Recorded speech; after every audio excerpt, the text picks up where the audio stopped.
in this video I'm going to talk about the two different kinds of mistakes that you might find in language learning, and which kind of mistake matters and which kind of mistake doesn't. So I don't think I have ever met a student who was not in some way anxious about their mistakes. And I know that for some students, worrying about mistakes can become an obsession. And I have had students who, after some speaking practice, the first thing they say is, "Did I make mistakes?" As though that was the most important thing, and it's not. So, two kinds of mistakes for you to think about.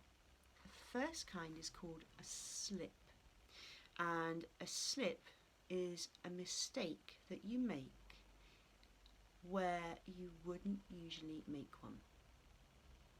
So what does that mean? Well, imagine that you're really tired one day, you're just really sleepy, and you have to say something in English, and it just bleh, it comes out wrong. You use the wrong tense, you use bad vocabulary, whatever.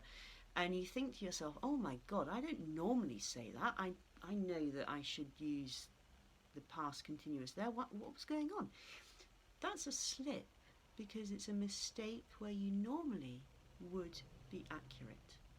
And slips, you don't need to worry about them. They're not important. Now, the other kind of mistake, which is important, is an error.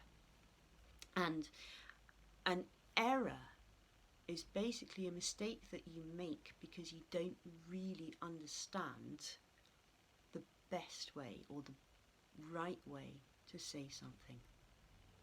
So when I worked in a language school, I had this a few times, students coming up to me and saying, teacher, I already learned present perfect, I no learn it again. And I used to think, okay, if you have already learnt the present perfect, shouldn't you really be able to use it when you talk to me about it? So that's an example of an error, okay? The student might know the rules, but they're not capable of actually producing the language. So that error is showing the student and the teacher what still needs to be done. So I guess the thing is that errors will always be there. You're probably always going to have errors in your second language. And I know that some people really want to be perfect, and they have this thing that it's got to be perfect. But learning a language is such a huge task that in all likelihood you will always have things that you need to improve.